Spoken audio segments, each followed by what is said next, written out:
খ্রিস্ট বিশ্বাসীদের জন্য আমি বলতে চাই, আজকে যেটা বিশেষ করে বলতে চাই, আর সেটা হলো যে আমাদের যে সমস্ত প্রচারকেরা রয়েছে, ইভাঞ্জেলিস্ট, মিশনারি, হতে পারে পাস্টর, হতে পারে এবং সেই মণ্ডলীর বিশ্বাসীদের, আজকে সেই প্রতিটা খ্রিস্ট বিশ্বাসীদের জন্য বলতে চাই, আজকে আমরা আনন্দ কোথায় খুঁজছি? আজকে আমরা শান্তি কোথায় খুঁজছি? এটা আমাদের যারা খ্রিস্ট বিশ্বাসী আমরা এটা ভেবে দেখা দরকার রয়েছে একবার। আমরা সেই জগতের মতন করে এই জগতে আনন্দ বা শান্তি আমরা খুঁজছি না তো?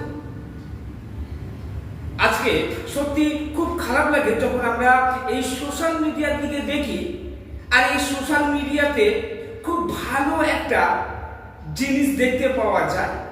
আজকে অনেক মণ্ডলীর বিশ্বাসীরা রয়েছে, আজকে অনেক প্রচারকেরা রয়েছে, অনেক ইভাঞ্জেলিস্ট, মিশনারি, আজকে এরকম অনেক কেউ রয়েছে, আজকে যারা অর্থ পাবার আশায় দৌড়ে চলেছে।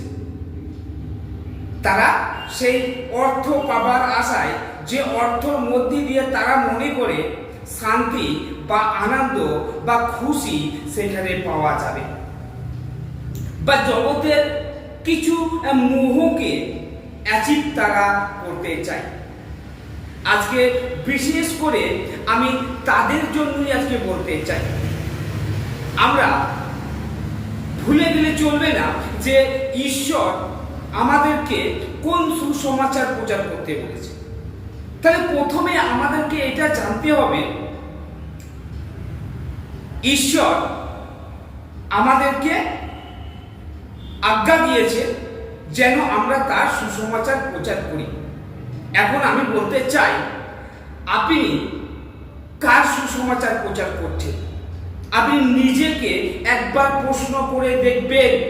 আমি প্রতিটা বিশ্বাসী, যারা যিশুকে বিশ্বাস করে, যারা মণ্ডলীর বিশ্বাসী, একজন সাধারণ বিশ্বাসী, হতে পারে প্রচারক, হতে পারে মিশনারি, হতে পারে পাস্টর, যে কেউ হতে পারে।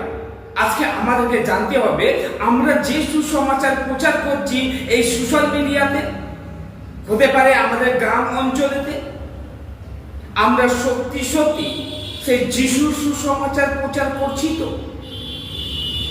আমরা কোনো শয়তানের সুসমাচার প্রচার করছি না তো?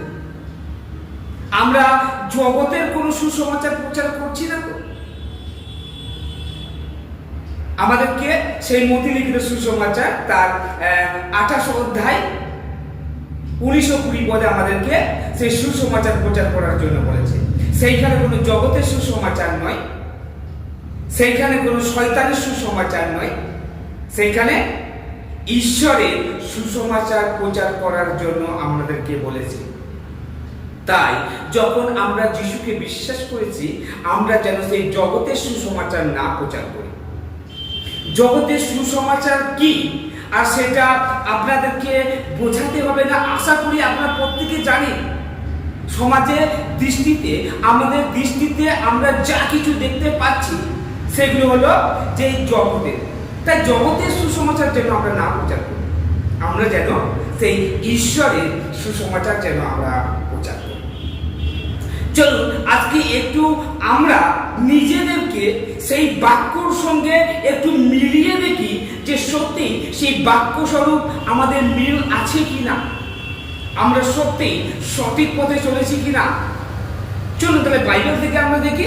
আর যদি আমরা সেই বাইবেল থেকে দেখি, সেই রোমিও তার 12 অধ্যায় 1 ও 2 পদ,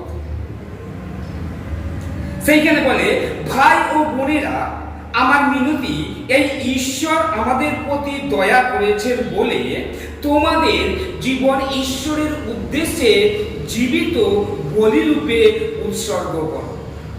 তাই আমাদের জীবনে আমরা যা কিছু করি না কেন, আমরা যেন ঈশ্বরের জন্য করি। তারপরে কি বলেছে? তার কাছে পবিত্র প্রীতিজনক হোক। আপনি আপনি যেটা করছেন এই সোশ্যাল মিডিয়াতে বা আপনার অঞ্চলে বা আপনার পরিবারে, আপনি যেটা করছেন সেটা সত্যি কি ঈশ্বরের দৃষ্টিতে পবিত্র বা প্রীতিজনক? তো তারপরে কি বলে যে ঈশ্বরের উপাসনা করার জন্য তোমাদের কাছে এক আত্মিক উপায়। তাহলে ঈশ্বরের উপাসনা করার জন্য যে আত্মিক উপায় ঈশ্বর আমাদেরকে দিয়েছে, আপনি যেটা করছেন সেটা ঠিক কি ভুল সেটা নিজেকে একটু প্রশ্ন করে দেখবেন। দ্বিতীয় বাক্য কি বলে যে এই জগতের লোকের মতো নিজেদের চলতে দিও না।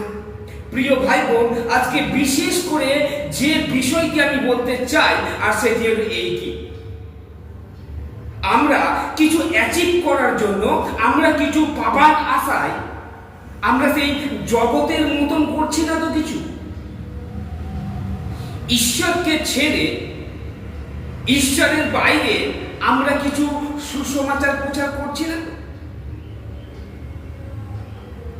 সেখানে বলে বরং নতুন চিন্তাধারায় নিজেদের পরিবর্তন করো, যেন বুঝতে পারো ঈশ্বর কি চান। আপনি যেটা করছেন আপনি একবার নিজেকে প্রশ্ন করে দেখবেন যে এটা কি ঈশ্বর চান। তারপরে কি বলে যে কোনটা ভালো, কোনটা তাকে খুশি করে ও কোনটা সিদ্ধ। সত্যি আপনার চালচলন, আপনার প্রচার, আপনার জীবনযাপন সত্যি ঈশ্বরের কাছে গ্রহণযোগ্য কিনা, সেটা ভুল কিনা, আপনি নিজেকে প্রশ্ন করে দেখবেন। তাই আজকে আমি প্রতিটা খ্রিস্ট বিশ্বাসীদের বলতে চাই, আবারও বলতে চাই যে প্রতিটা শুধু সাধারণ বিশ্বাসী নয়, হতে পারে এভাঞ্জেলিস্ট, হতে পারে মিশনারি, হতে পারে পাস্টর, প্রত্যেকের জন্যই ঈশ্বরের বাক্য। তাই বলি যে আপনি বা আমি যে সোশ্যাল মিডিয়াতে আমরা যেটা করছি সেটা ঈশ্বরের কাছে পবিত্র প্রীতিজনক কিনা এটা জানা খুব দরকার। সেটা ঈশ্বরের দৃষ্টিতে ভালো কিনা সেটা আমাদের জানা দরকার। আর সেটা জানতে গেলে আমাদেরকে বাইবেল থেকে জানতে হবে। তাই আসুন বাইবেলে যেভাবে আপনাকে নির্দেশ দেয় আপনি সেইভাবে জীবনযাপন করুন, আপনার জীবনকে পরিবর্তন করুন। তাহলে দেখবেন ঈশ্বর আপনার জীবনে অনেক কিছু আপনাকে অ্যাচিভ করতে সাহায্য করবে, আপনাকে অনেক খুশি দেবেন, অনেক আনন্দ দেবেন। আপনার যা কিছু প্রয়োজন সেটা ঈশ্বর আপনাকে দেবেন। আশা করি প্রত্যেকে এই বাক্যটা বুঝতে পেরেছে। তাই আমি বলতে চাই, যদি অবশ্যই এটা যদি ভালো লাগে অবশ্যই লাইক করবেন, কমেন্ট করবেন এবং শেয়ার করবেন সেই বন্ধুদের কাছে, সেই পরিজনদের কাছে। সকলকে আরেকটিবার জয় যিশু।